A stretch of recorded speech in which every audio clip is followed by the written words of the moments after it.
मैं political science का अध्येता हूँ, पॉलिटिकल साइंस पढ़ता हूँ, पढ़ाता हूँ। उस नाते मैंने जो आपसे चर्चा की है और मेरा अपना ये मानना है कि मध्य प्रदेश में जनता का जो रुख है, वो मौजूदा सरकार के खिलाफ है हुँ, और निश्चित रूप से मध्य प्रदेश में सरकार का परिवर्तन होके रहेगा। अब मुख्यमंत्री कौन बनता है या किसकी सरकार बनती है, इस पे मैं नहीं जाऊँगा। हुँ, लेकिन शिवराज सिंह और भारतीय जनता पार्टी से मध्य प्रदेश की पूरी 8 करोड़ जनता नाराज़ है। हुँ। और ये जो चुनाव में अगर ऊँट करवट बदलता है, तो निश्चित रूप से इसका फ़र्क लोकसभा चुनाव पे भी देखने को मिलेगा क्योंकि पूरे जो हमने आपसे चर्चाएँ की उसमें कहीं न कहीं केंद्र सरकार भी ज़िम्मेदार है। मध्य प्रदेश में कोई नया उद्योग नहीं लगा, मध्य प्रदेश के नौजवानों को रोज़गार नहीं मिला। अभी पटवारी भर्ती की परीक्षा हुई, उसमें बहुत बड़ा भ्रष्टाचार हुआ। उसमें जिसको मध्य प्रदेश के मुख्यमंत्री का नाम नहीं पता, वो मेरिट में आ रहा है। तो ये तो कमाल की बात है ना। तो कुल मिला के मध्य प्रदेश में इस समय अराजकता की स्थिति है, भ्रष्टाचार, कमीशनखोरी और दलाली ये चरम पर है और इसको खत्म करना इस प्रदेश की जनता के लिए बहुत ज़रूरी है और देश के भी हित में और प्रदेश के भी हित। प्रधानमंत्री जी पिछले दिनों मध्य प्रदेश आए थे और भोपाल की एक सभा में उन्होंने कहा था कि जो प्रदेश 100 रुपए से ज़्यादा प्रति लीटर पेट्रोल बेच रहे हैं, वो प्रदेश और वहाँ के मुख्यमंत्री जनता के साथ धोखा कर रहे हैं। तो क्या शिवराज सिंह जी यहाँ धोखा नहीं कर रहे हैं? यहाँ तो 110 रुपए लीटर पेट्रोल है। गजब की बात हो गई। इनकी एक मंत्री ने 2014-15 में बोला था कि मध्य प्रदेश में 30% जो है कमीशन जो है देना पड़ता है। तो अब वो इतने सालों में 30 से बढ़ के 50% पहुंच गया हो, इसमें कोई संदेह नहीं है। आप देखिए ना, महाकाल बाबा के नाम पर इतना बड़ा आप तो लोक बना है। कांग्रेस की भाषा बोल रहे हैं क्योंकि इसी मुद्दे को लेकर चाहे कमलनाथ हों या प्रियंका गांधी, उन्हीं पे केस हुए। नहीं, नहीं, देखिए, केस आपने लगाए, आपके पास कानून है, आपके पास सत्ता की ताकत है। हुँ। क्या लोगों की अभिव्यक्ति की आज़ादी को आप खत्म कर देंगे? आज मैं आपके माइक से ये आप झूठ बोल रहे हैं ना आप। कौन कांग्रेस झूठ बोल क्या झू कांग्रेस झूठ बोल रही है या नहीं बोल रही, मुझे इससे मतलब नहीं। लेकिन आप अगर मुझ पे आरोप लगाते हैं, तो मैं तो मीडिया में देख रहा हूँ। देखिए, कांग्रेस को केवल यहाँ 15 महीने के लगभग काम करने का मौका मिला था हुँ, और जहाँ तक मैं एक सामान्य जनता के रूप में देखता हूँ कि वो 15 महीने कमलनाथ जी ने इस मध्य प्रदेश में एक अच्छा शासन देने का काम किया। हुँ, उन्होंने शुद्ध के खिलाफ शुद्ध के लिए युद्ध चलाया। जो मिलावटखोरी थी, उस मिलावटखोरी को रोकने के लिए उन्होंने लोगों को जेल के पीछे भेजने का काम किया। उन्हें जो अपराधी तत्व थे, माफिया तंत्र थे, उनको पकड़ के जेल भेजने का काम किया और शासन में जो अधिकारी तंत्र था, वह जनता की सुनने लगा था और बड़ा अच्छा तरीके से प्रशासन जो है काम करने लगा था। ये एक बड़ा परिवर्तन कमलनाथ जी की सरकार में देखने में मिला। भ्रष्टाचार तो मुझे नहीं लगता कि उन 15 महीनों में कहीं हुआ हो। नहीं वो तो 50-53 साल का हिसाब माँग रही है ना कांग्रेस से बीजेपी। देखिए, 53 साल का इतिहास बीजेपी अगर मांगती है, तो बीजेपी से ये सवाल ये उठना चाहिए कि आज आज़ाद भारत में जो कुछ भी नहीं था जब हम अंग्रेज़ों से हमारा देश आज़ाद हुआ और 565 रियासतों के टुकड़ों में बटा हुआ ये देश था। इसको एक अखंड भारत बनाने का काम उस समय के नेताओं ने, उस समय की सरकार ने किया, चाहे वो नेहरू जी रहे हों, चाहे सरदार वल्लभ भाई पटेल रहे हों। तो इस देश के लिए योगदान कांग्रेस का बहुत बड़ा है।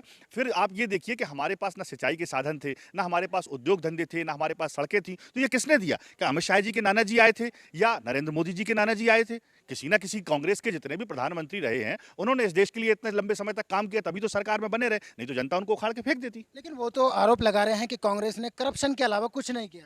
उन्होंने बहुत देर तक करप्शन ही गिनाया वो कांग्रेस के। देखिए, अमित शाह जी का बैकग्राउंड अगर देखा जाए, तो गुजरात में जो दंगे हुए उसमें उनका नाम था और ऐसा व्यक्ति यदि नेहरू जी पे या कांग्रेस की उस समय की इंदिरा जी पे या राजीव जी पे, जो आज हम इंफॉर्मेशन टेक्नोलॉजी और कंप्यूटर क्रांति के युग में हम अपने युवाओं को ज्ञान से भी समृद्ध बना रहे हैं और रोजगार भी दे रहे हैं, तो इतना बड़ा काम उनको नहीं दिख रहा है। तो मुझे तो लगता है कि इनकी आंखों पर पट्टी बंधी हुई है। क्या है? मुझे ये समझ में नहीं आता कि जो सरकार में बैठे लोग हैं, वो उन पे आरोप लगा रहे हैं जिन्होंने काम करने का या सरकार चलाने का मौका ही नहीं मिला। सरकार आपने चलाई है, आरोप आप पे लगना चाहिए। आपने कहा कि हम किसानों की आय को दोगुना करेंगे।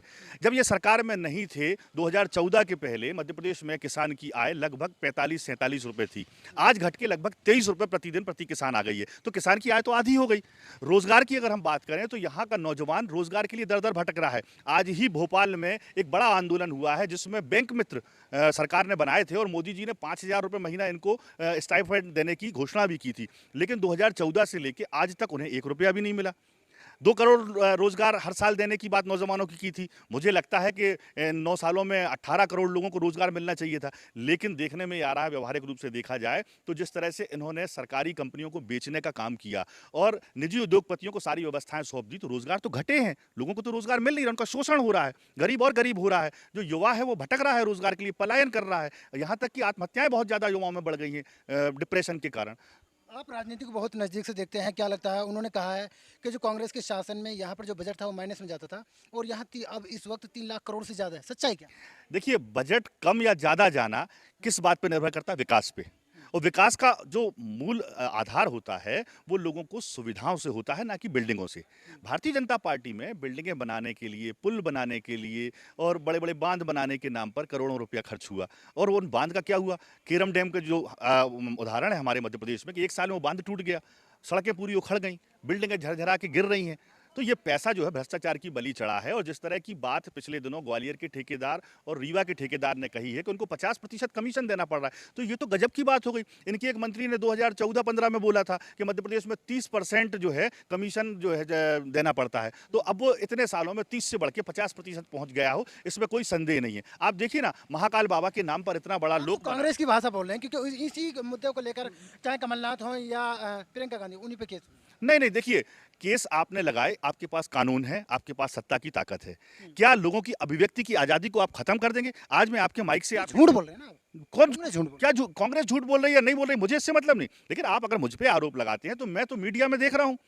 महाकाल बाबा हमारी आस्था के प्रतीक हैं, और अगर हमारी आस्थाओं पे आप चोट करेंगे तो आप कैसे हिंदू धर्म की रक्षा करेंगे? आप हिंदुत्व की बात करेंगे? हम तो राम राज की बात चाहते हैं कि ऐसा राज हो जहां सारे लोगों को सुरक्षा मिले, सारे लोगों की सुविधाएं मिले, सारे लोगों को अच्छा जीवन जीने का मौका मिले। ऐसा राम राज होना चाहिए। आप तो राम मंदिर की बात करते आपने हैं। राज की बात की, आपने हिंदुत्व की बात की। कमलनाथ का बयान आपने सुना होगा, उन्होंने कहा है कि 80% 82% इस देश में हिंदू है, तो हिंदू राष्ट्र ऑलरेडी है। Already तो सॉफ्ट हिंदू और हार्ड हिंदू, तो लोकतंत्र कहाँ है? देखिए, ये तो सत्ता को हासिल करने के लिए जातियों को बांटने वाली बात है। कांग्रेस भी उसी लाइन में है। देखिए, राजनीतिक दल अपने अपने स्तर पे ये काम करते हैं कि कैसे वोटों का ध्रुवीकरण किया जाए, कैसे लोगों को अपने पक्ष में किया जाए, लोग क्या सुनना चाहते हैं। तो राजनीतिक दल इस तरह के हथकंडे अपनाते हैं। लेकिन जनता जो है वो अपने मुद्दों पे वोट देती है, और कम से कम पढ़ी लिखी जनता। सागर जिला जो है, यहाँ पर विश्वविद्यालय है जो आज सेंट्रल यूनिवर्सिटी के रूप में पूरी दुनिया में जाना जाता है। डॉक्टर हरि सिंह गौर ने इस विश्वविद्यालय की स्थापना की थी।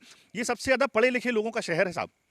सागर शहर में आपको हिंदुस्तान में सबसे ज्यादा औसत में, एवरेज में पीएचडी धारक मिलेंगे, डॉक्टरेट मिलेंगे। तो आप ये तो मानते हैं कि कहीं ना कहीं कांग्रेस भी, जिस तरीके से बीजेपी झूठ बोलती है, कांग्रेस भी इसी लाइन में है। देखिए, मैं फिर आपसे वो बात कह रहा हूँ कि झूठ और सच क्या है, ये तो वो लोग बोलने वाले जाने। हम तो केवल सुनते हैं आप क्या बोल रहे हैं, हम उसका मूल्यांकन करते हैं, फिर अपने हिसाब से अपने मत का निर्धारण करते हैं। देखिए, मामा जी ने जो 18 साल सरकार चलाई है, ये बिल्कुल पूरी मीडिया, पूरी जनता जान चुकी है कि इन्होंने झूठ बोल के, धोखा दे के ना युवाओं को रोजगार दिया। महंगाई कम हो नहीं रही, गैस सिलेंडर हो, पेट्रोल हो। पेट्रोल का उदाहरण आपको मैं देना चाहूंगा कि प्रधानमंत्री जी पिछले दिनों मध्य प्रदेश आए थे, और भोपाल की एक सभा में उन्होंने कहा था कि जो प्रदेश 100 रुपए से ज्यादा प्रति लीटर पेट्रोल बेच रहे हैं, वो प्रदेश और वहां के मुख्यमंत्री जनता के साथ धोखा कर रहे हैं। तो क्या शिवराज सिंह जी यहाँ धोखा नहीं कर रहे? यहाँ तो 110 रुपए लीटर पेट्रोल है। तो प्रधानमंत्री जी को ये नहीं दिख रहा कि उनके प्रदेश में उनका मुख्यमंत्री 100 रुपए से ज्यादा का पेट्रोल बेच रहा है। आप रोजगार की बात करते हैं, 1 लाख हर साल रोजगार की बात करते हैं, कुल 17 लोगों को रोजगार यहाँ पे मध्य प्रदेश में मिला है। एक बड़ी चर्चा है, योजना है मामा जी की, लाडली योजना। उसका आज भी गृह मंत्री ने जिक्र किया। उन्होंने कहा कि करीब 45 लाख लड़कियों को इस योजना का लाभ मिला है। तो लगता है कि इस योजना में तो सच्चाई होगी। देखो, मामा जी ने अपनी बहनों को लुभाने के लिए उनके बटुए में कोशिश की है पैसे डालने की, लेकिन उनके कोशिश की है या डाले हैं? डाले हैं, लेकिन उनके बटुए से गैस सिलेंडर के नाम पे, खाने के तेल के नाम पे, राशन के नाम पे, बिजली के बिलों के नाम पे जो पैसा आपने पहले निकाल लिया है, उसका तो ये बहुत छोटा सा भाग है। और बहनों के को आप जो दे रहे हैं, दे तो रहे हो जीजा लोगों के जेब से निकाल के, कोई अपने घर से लाके तो दे नहीं रहे। हमसे टैक्स ले रहे, हम महंगा पेट्रोल खरीद रहे, हम बाजार में घर के लिए सामान खरीद के ला रहे हैं जो हमको महंगा मिल रहा है, उन पर टैक्स इतना ज़्यादा है, महंगाई इतनी ज़्यादा है, वो पैसा उसमें से निकाल के अगर आप दे रहे हैं तो कोई एहसान थोड़ी कर रहे हैं। ये तो आप उनको खैरात के रूप में देने का काम कर रहे हैं, और उनको अपमानित कर रहे हैं 1,000 रुपये दे के। तो 24 का नक्शा क्या देख रहे हैं मध्य प्रदेश को, अगर देखा जाए तो लोकसभा चुनाव में? देखिए, लोकसभा चुनाव में अभी समय है, अभी हमारे सामने विधानसभा चुनाव हैं, और विधानसभा चुनाव ही लोकसभा के चुनाव की दिशा को तय करेगा। राजनीति विज्ञान का सेमीफाइनल मान के चला जाए। बिल्कुल। ठीक है, बहुत बहुत शुक्रिया। इन तमाम पर बेबाकी से इन्होंने अपनी राय रखी। फिलहाल हम इस वीडियो को यहीं पर खत्म करते हैं, फिर किसी और मुद्दे के साथ मिलेंगे, तब तक के लिए धन्यवाद।